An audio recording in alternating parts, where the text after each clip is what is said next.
Selamat datang di channel Alur Donghua. Sebelum menonton, silahkan subscribe, biar Mimin tambah semangat update-nya. Sepertinya aku tidak bisa melewatinya, mata Han Li menyipit saat dia bergumam. Setelah mengatakan itu, dia berbalik dan berjalan menyusuri jembatan lengkung. Saat dia mengangkat kakinya, jembatan lengkung di bawahnya tiba-tiba berguncang dan mulai berguncang terus-menerus. Han Li tiba-tiba berbalik untuk menemukan bahwa semburan fluktuasi spasial yang kuat berasal dari dalam celah hitam besar di belakangnya. Tepi celah mulai melebar perlahan, dan seolah-olah mulut raksasa hendak menelan seluruh jembatan. Jantungnya bergetar saat dia buru-buru mengetuk ujung kakinya. Sosoknya bergegas keluar dan mendarat di samping singa batu di kepala jembatan. Namun, ketika dia berbalik lagi, gerakan aneh sebelumnya telah berhenti lagi. Retak yang sedikit melebar sepertinya sudah stabil kembali. Mungkinkah keruntuhan sekte kebenaran masih dalam kondisi keruntuhan ruang terus-menerus? Melihat situasi ini, Han Li bergumam. Jika itu masalahnya, dia harus lebih berhati-hati saat mencari reruntuhan di masa depan. Pada saat ini, perubahan aneh tiba-tiba terjadi. Fluktuasi aneh tiba-tiba datang dari bawah singa batu di sampingnya. Setelah itu, pusaran hitam dengan radius lebih dari 10 meter muncul dari udara tipis dan terus mengembang, memancarkan daya hisap yang sangat kuat. Han Li terkejut. Dia buru-buru mengaktifkan mantra Tracer Wheel di tubuhnya, ingin melarikan diri dari sini. Namun, dia menemukan bahwa kakinya telah tersedot oleh kekuatan spasial yang kuat, dan dia tidak dapat melepaskan diri sama sekali. Oh tidak, ekspresi Han Li tiba-tiba berubah. Dia buru-buru membuka domain roh waktu. Cahaya ungu emas melintas di sekujur tubuhnya, dan sisik emas muncul di kulitnya. Satu set armor berwarna hijau tua yang terbentuk dari garis keturunan Black Tortoise langsung menyelimuti tubuhnya. Namun, sebelum dia bisa memanggil pedang bambu hijau, kekuatan sobek di bawahnya tiba-tiba meningkat, menarik dia dan singa batu ke dalam pusaran pada saat yang bersamaan. Dalam sekejap mata, Han Li merasa tidak ada apa-apa di bawah kakinya, dan sosoknya sudah muncul di ruang abu-abu hitam. Suara boom yang keras terdengar. Singa batu yang jatuh ke celah angkasa bersama dengan Han Li tersapu oleh angin puyuh yang diselimuti cahaya abu-abu kabur. Itu langsung hancur dan berubah menjadi debu, menghilang menjadi kehampaan. Han Li tahu bahwa dia telah ditarik ke celah spasial, jadi dia tidak berani bersantai. Matanya berkedip dengan cahaya ungu saat dia dengan hati-hati melihat sekeliling. Pada saat yang sama, dia membalik telapak tangan kiri dan kanannya, mengeluarkan 9 pedang hangat awan bambu dan labu surga misterius berwarna hijau tua. Hu. Hembusan angin bersiul datang dari segala penjuru, dan sejauh mata memandang, ada gugusan pusaran spasial putih keabu-abuan dan celah spasial putih keabu-abuan dengan panjang bervariasi di mana-mana. Mereka tersebar secara kacau di daerah sekitarnya, tampak sangat tidak stabil. Jauh di dalam kehampaan, orang juga bisa melihat sebidang tanah dengan ukuran berbeda, tampaknya terbungkus gelembung tak terlihat, mengambang di celah antara celah ruang dan pusaran. Beberapa benua lebih besar dan terlihat relatif stabil, sementara beberapa benua yang lebih kecil runtuh dengan kecepatan yang terlihat oleh mata telanjang di bawah tekanan dan sobekan celah spasial di sekitarnya. Ledakan. Pada saat ini, raungan memekakkan telinga tiba-tiba datang dari kehampaan jauh. Hati Han Li menegang, dan dia dengan cepat menoleh untuk melihat, hanya untuk melihat pusaran besar berwarna putih keabu-abuan merobek ruang di sekitarnya, dengan gila-gilaan menyapu ke arahnya. Kemanapun ia lewat, ruang berguncang tanpa henti, dan semburan fluktuasi spasial yang kuat menyebabkan kegelapan pekat di sekitarnya agak terdistorsi. Retakan spasial di dekatnya tidak dapat dipertahankan, dan semuanya ditarik ke dalam pusaran. Tidak bagus, ini badai spasial. Han Li mengeluh tanpa henti di dalam hatinya. Sudah cukup buruk bahwa dia ditarik ke celah spasial secara tidak dapat dijelaskan, dan sekarang dia benar-benar menghadapi badai spasial. Meskipun tubuhnya cukup kuat sekarang, dia tidak berani menghadapi tingkat kekuatan spasial seperti itu secara langsung. Dia memalingkan matanya dan melihat ke benua terapung terdekat, tidak berani untuk terus tinggal di sini. Dia diam-diam mendesak roda harta karun kebenaran di tubuhnya untuk mundur, dan sosoknya mulai bergerak ke arah itu. Karena ada terlalu banyak celah spasial di sekitarnya, Han Li tidak berani meningkatkan kecepatannya terlalu cepat, dan hanya bisa bergerak ke arah itu secara perlahan dengan sangat hati-hati.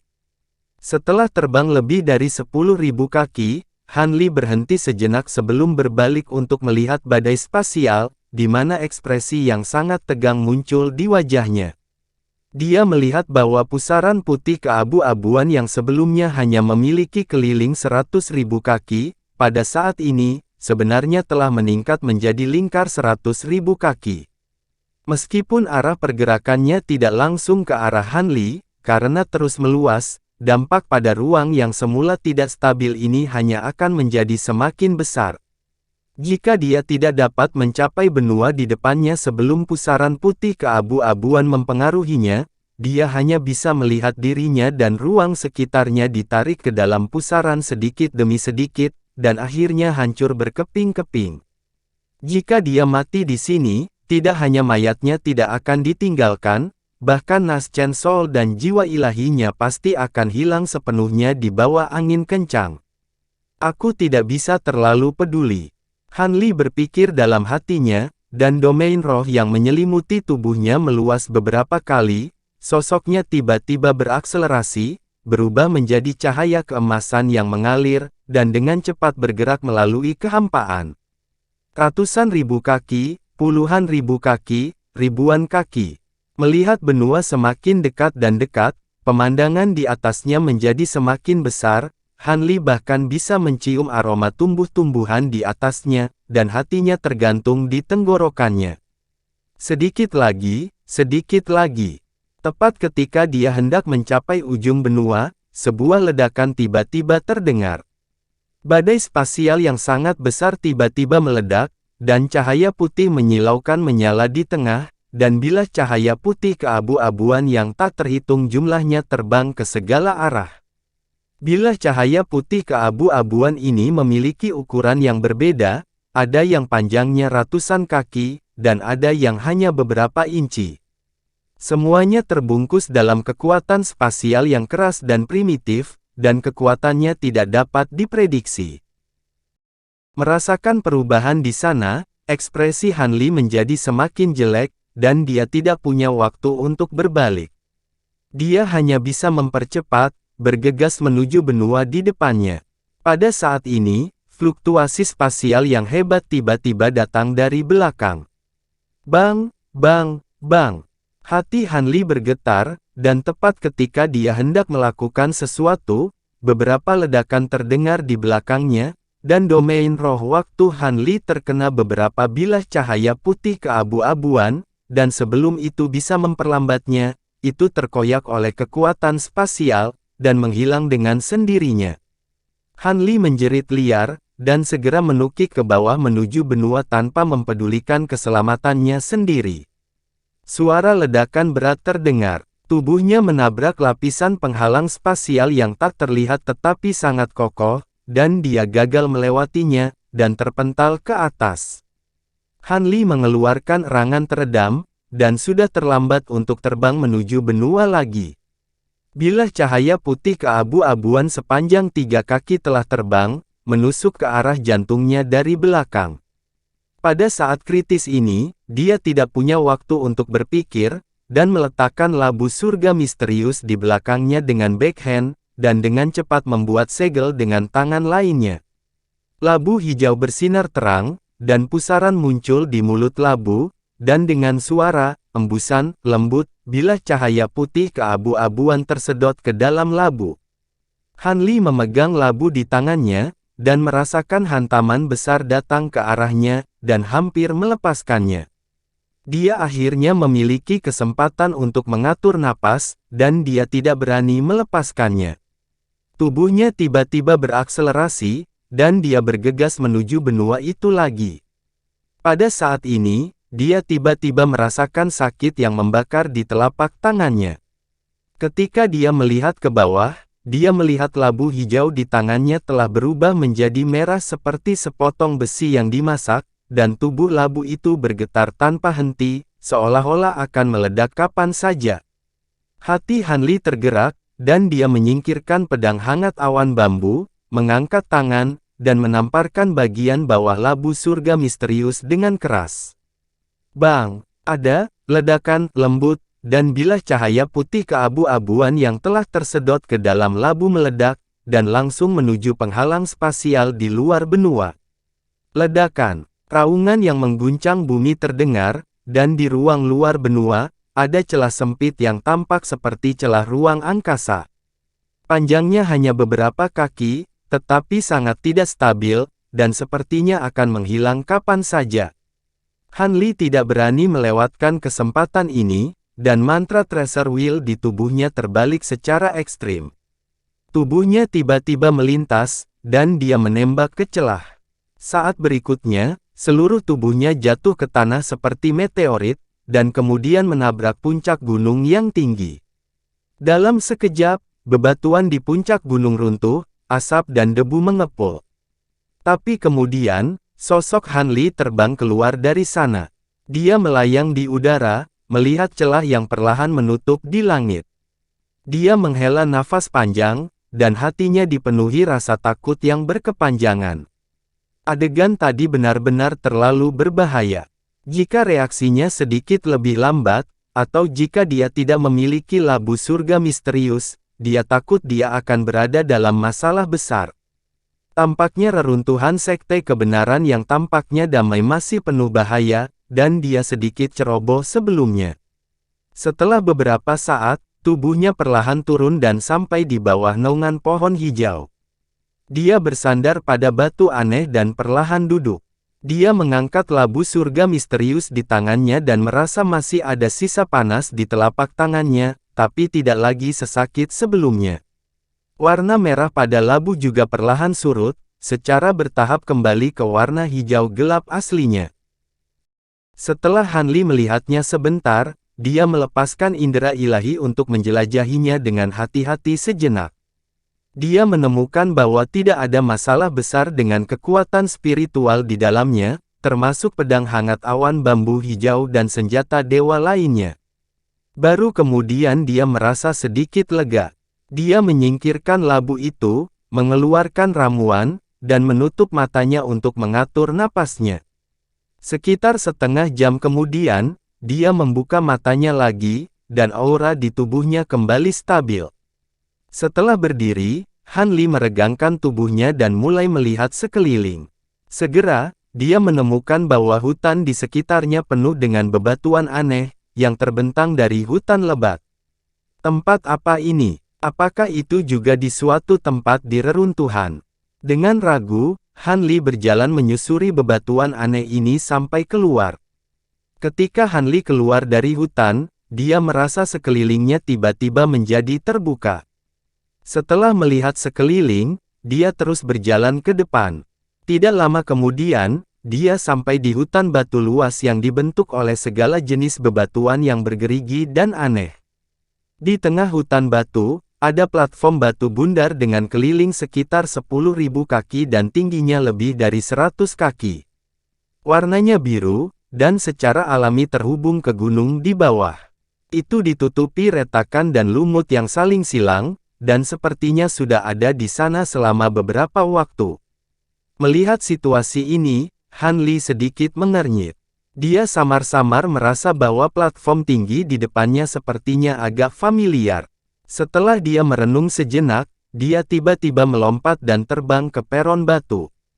Tidak banyak perabotan di platform batu. Tanah ditutupi dengan retakan, dan ada banyak tanaman merambat hijau yang menjulur keluar, menyilang tanah.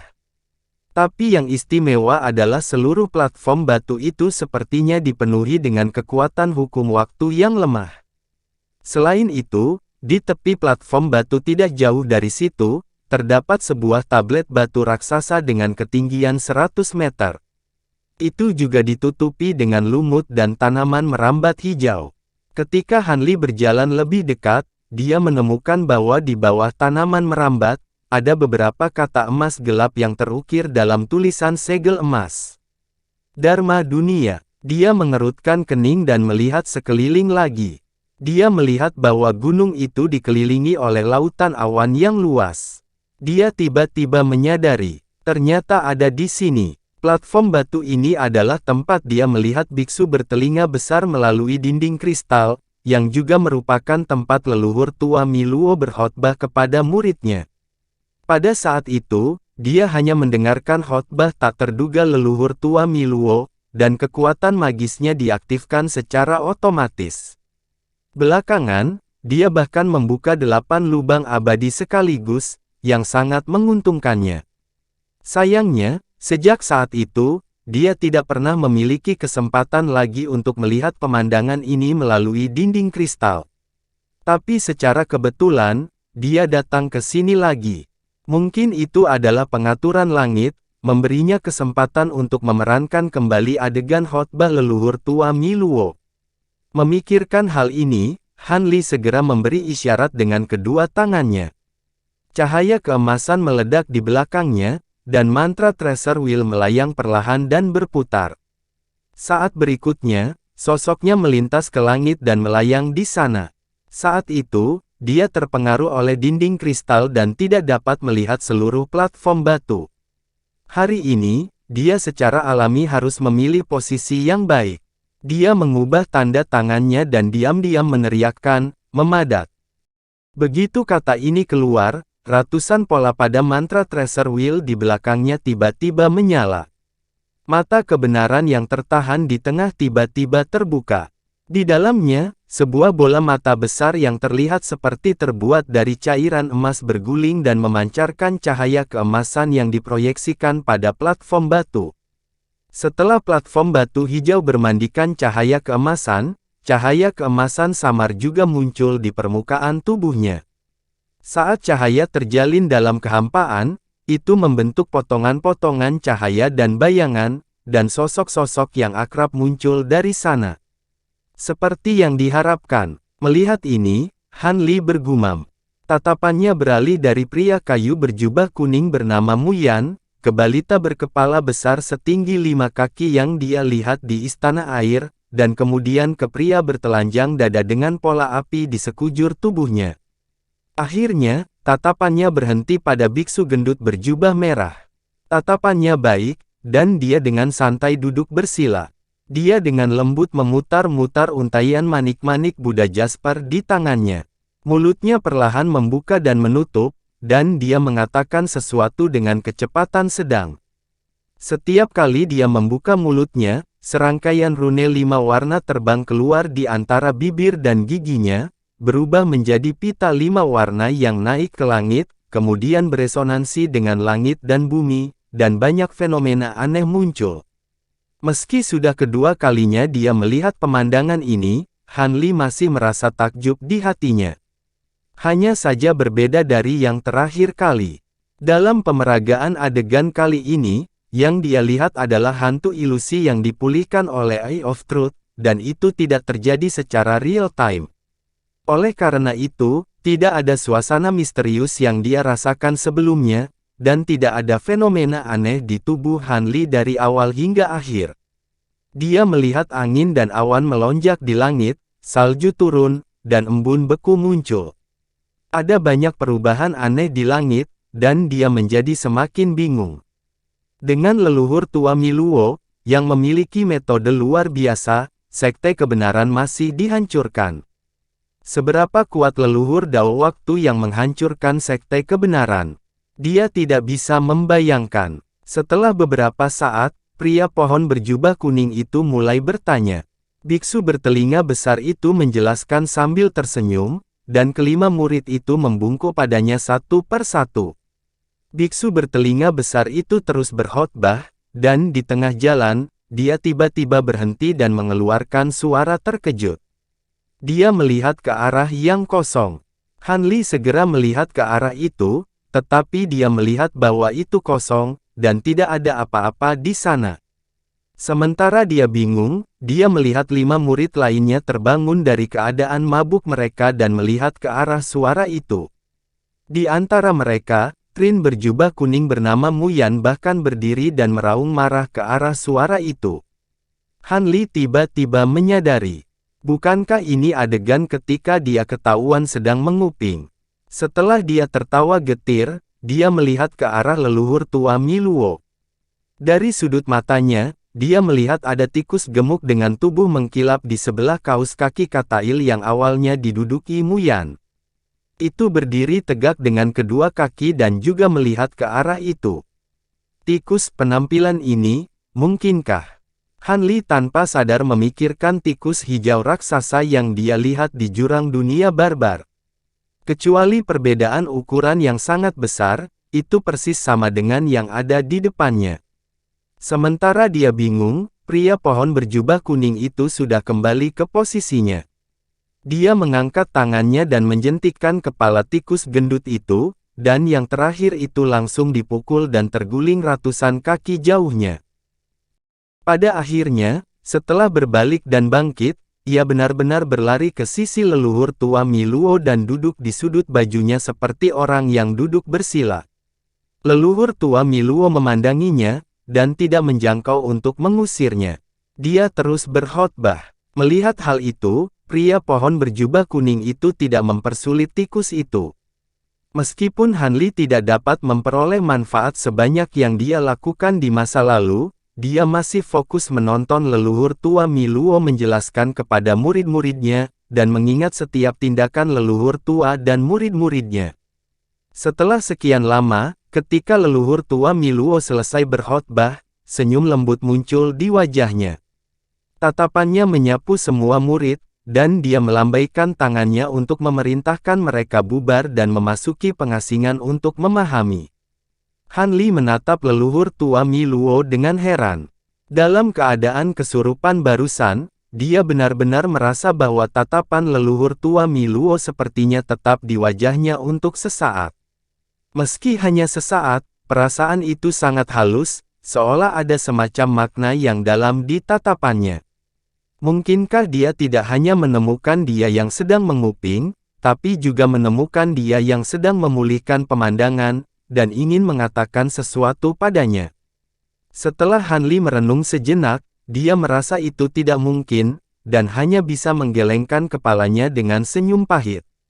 Dia terlalu banyak berpikir. Setelah semua murid, termasuk tikus gendut, membungkuk dalam-dalam dan pergi, leluhur tua Mi Luo masih belum bangun.